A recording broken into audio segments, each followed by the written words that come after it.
Last Thursday, detectives arrested Kevin Antonio Smith Jr. following a multi-county vehicle pursuit. He had a multitude of outstanding felony warrants, and information gathered indicates that he was one of the intended targets at Rolling Mill Road. And that's the place of the double homicide.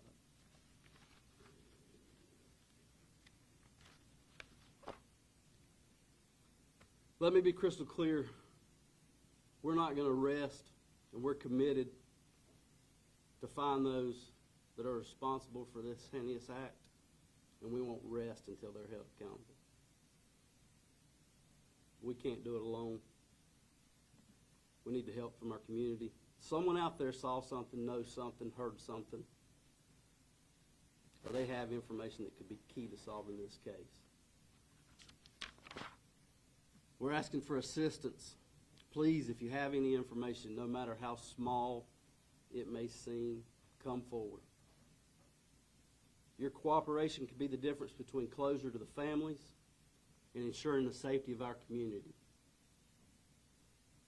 It's nothing short of tragic that an 80-year-old man has been senselessly murdered in such a brutal fashion.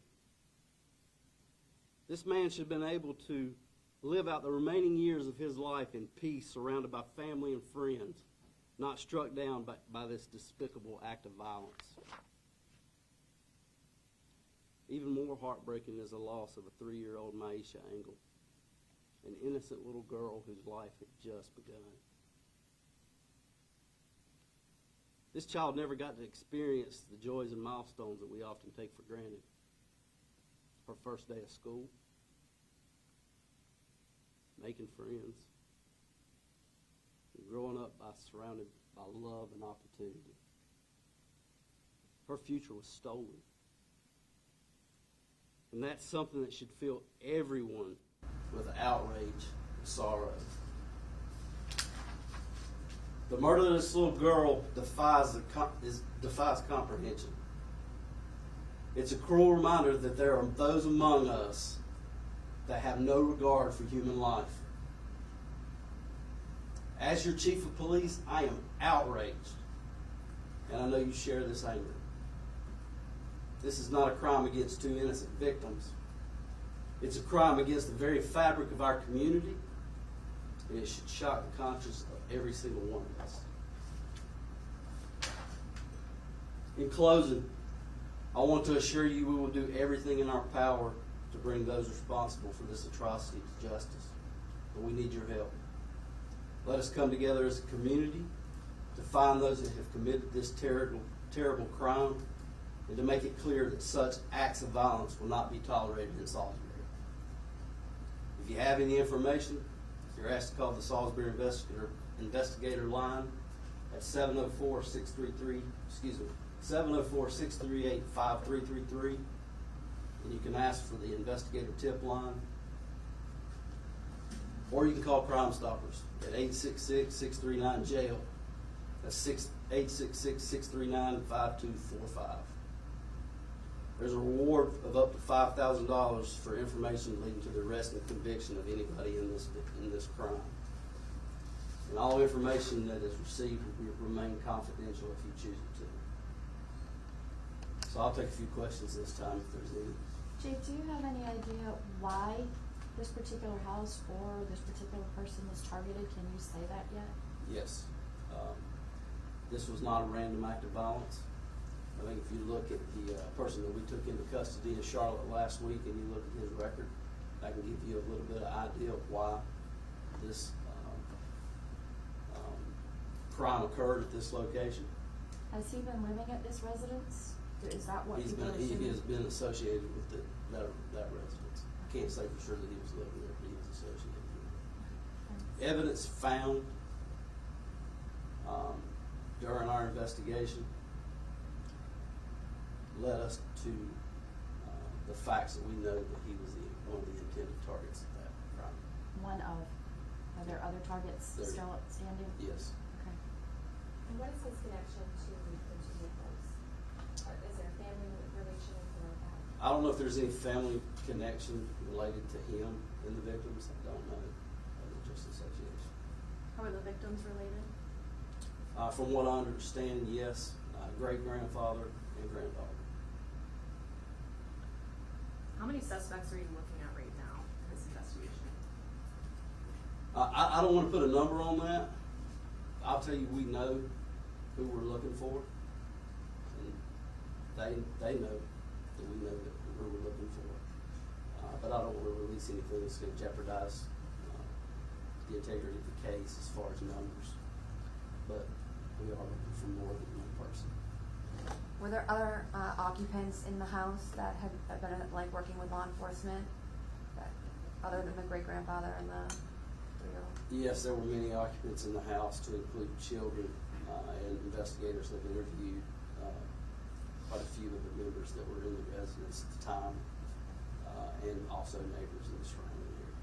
Can you speak to the area where this occurred, for people who aren't from the Salisbury area, what we know about this area of town? Yeah, so it happened on South Main Street and Rowan Mill Road, close to that area. If you know where the Forum Gym is, kind of behind that, Rowan Mill Road is the intersection just past the Forum Gym. You take a right, and it occurred directly behind the gas station there in that location.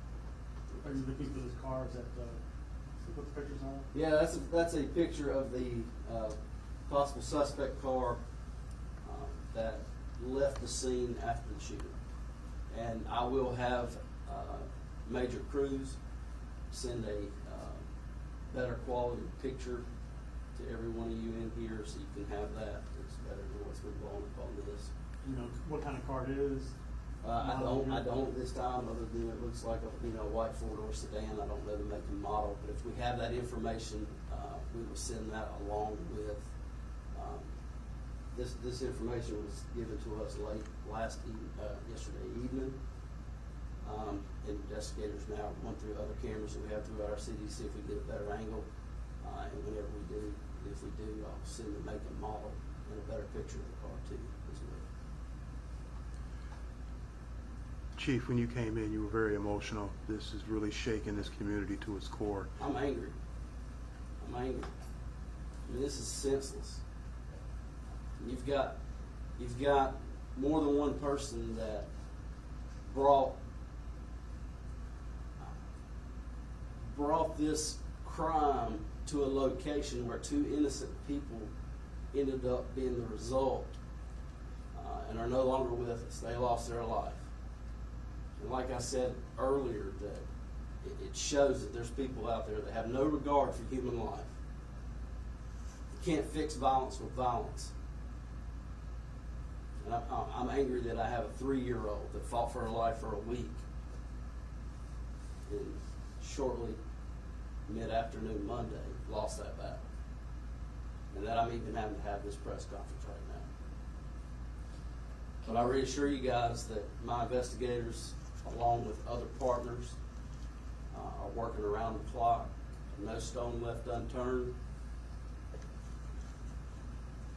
Putting every effort that we can into solving this case as quickly as we can. Not only for our department, but for the family and for our community. Can you provide the spelling of the 3-year-old for us?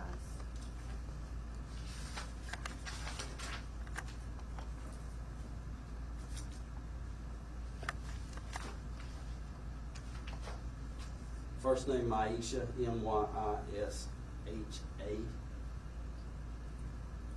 The last name is pronounced Angle, but spelled like Angel. A-N-G-E-L, but it's pronounced Angle. And the day of this crime, can you tell us any of the circumstances that may have led up to gunfire? Do we know if there was an argument? What do we know about what happened in the residence? So an incident occurred between 2 parties, I guess you say. And fruits of that argument ended up in this location, and they came looking for it. Are there other violent incidents that are attached to this case? Yeah, so 2 days prior, this same exact house was shot into. Nobody was injured, and there was just property damage reported at that time. Chief, there are neighbors in the area that have expressed concern about their own safety. Is there anything that you can say to reassure them? All I can say is this was not a random act of violence. It's an incident like this, I know, spreads fear across the community, and fear is not something that I can stand up here as a chief and say, you know, don't be fearful. But what I can ask the community to do is to be vigilant. If they hear anything, know anything, reach out and let us know. And know that your police department is doing everything that they can, along with partners from other agencies,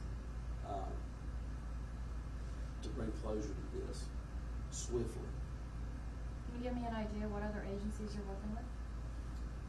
Yep, we're working with our sheriff's department, we're working with the SBI, we're working with the ATF, we're working with the FBI, we're working with Homeland Security, and we're collaborating with our district attorney's office. And can you tell me, you said that you guys are aware of who some of the other suspects may be, you don't want to release that. Was it interviews that led you to that conclusion? Was it evidence like this? How were y'all able to narrow down who you're looking for? It was a combination of all that. It was evidence and it was interviews. Evidence spoke volumes. Is this coming down to a broader gang issue in Salisbury? I can't say that this particular incident was gang related. I will say that the activities that took place in this are consistent with what gangs act in and what they are involved in. Earlier, you mentioned the area that this happened in. Could you repeat that for me, please? It's Rowan Mill Road, probably right in the 1-200 block of Rowan Mill Road, and it's off of South Main Street. So heading south out of our city on South Main Street, go past the Forum Gym. There's a gas station on the corner. Take a right, and it's the duplex apartment complex right behind the gas station. Thank you. Do you know if the community is doing anything for the family? Are there any fundraisers for this little girl? Is there anything that you know of, any type of help that they're receiving or that somebody's stepping in to get them? So I don't know what the community's doing. I know what my department's doing. Dr. Alberta McLaughlin is our victim's advocate, and she has been with the family from the time throughout the duration at the hospital up until Monday. She was with them when the baby was pronounced deceased. You said she passed away on Monday after a week-long battle for her life at the hospital. Was that hospital here in Salisbury, or was she transported? She was transported to Baptist Hospital. From Novant? Yes. Can you speak directly to those who know who these suspects are? If you know who these suspects are, and you're not saying anything, and you know this act and 2 innocent victims are now a result of the acts that took place, if you're not saying something, you're not coming forward, you're just as guilty as the person that pulled the trigger in my eyes.